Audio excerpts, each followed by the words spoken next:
no country in this world can be a big military power unless it is self-reliant in defense industry and defense manufacturing. India has been the second largest importer of defense equipment and defense hardware.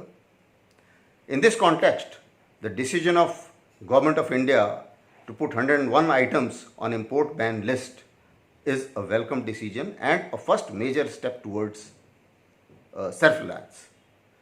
Now, why it is important is that if you are not self-reliant and if you are importing equipment, firstly, it is costly. Secondly, you are paying in dollars. Thirdly, it can be choked anytime depending upon the supplier country. And fourthly, you do not have something we call in military as surge capacity, that is to hike up manufacturing when there is war or when there is a crisis. So these are very important things why we need to be self-reliant. Now, we were trying for Make in India for a very long time, but it was not meeting that kind of success. For Make in India, it cannot be only government and it cannot be only private players.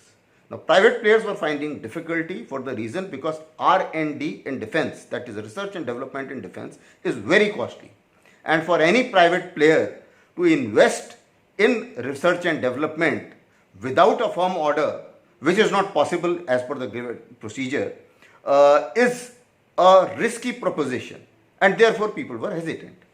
Now with this kind of developments which have taken place, certain money has been allocated for domestic purchase, and most importantly, the collaboration has been accepted.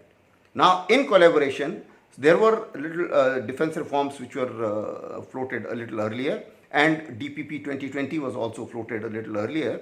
A draft was given out, and in that I think it was quite clearly mentioned. Now the FDI limit has been increased from 49% to 74%.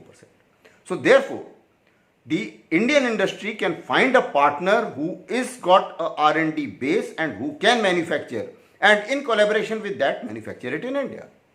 The next thing which is a good step is the GOCO model, that is government owned commercially operated enterprises.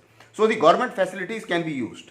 Now when this list is prepared, all stakeholders are consulted, and depending upon the technology available in the country, this list is prepared. And I am sure a lead time has been given, and in this lead time, I think this technology will mature and we will be able to manufacture. Hypothetically, if we are not able to manufacture one or two items or some of these items, maybe that the list can be modified at later stage. But we must make a beginning at some point of time, because unless we make a beginning, nothing will happen. The other important issue is, as far as the manufacturing is concerned, the money allocation indicates another important thing, that in the procurement list, the highest priority has been given to indigenously designed, developed and manufactured equipment. And the last priority is the global purchase. So the priorities have also been made accordingly in DPP 2020. And I think all these measures collectively put together are going to help in India in becoming self-reliant in defense manufacturing, and it is a profit-making industry. If we become self-reliant, we will be able to make money out of this industry. All big countries are making big money out of defense industry, and I am sure India will be able to do the same.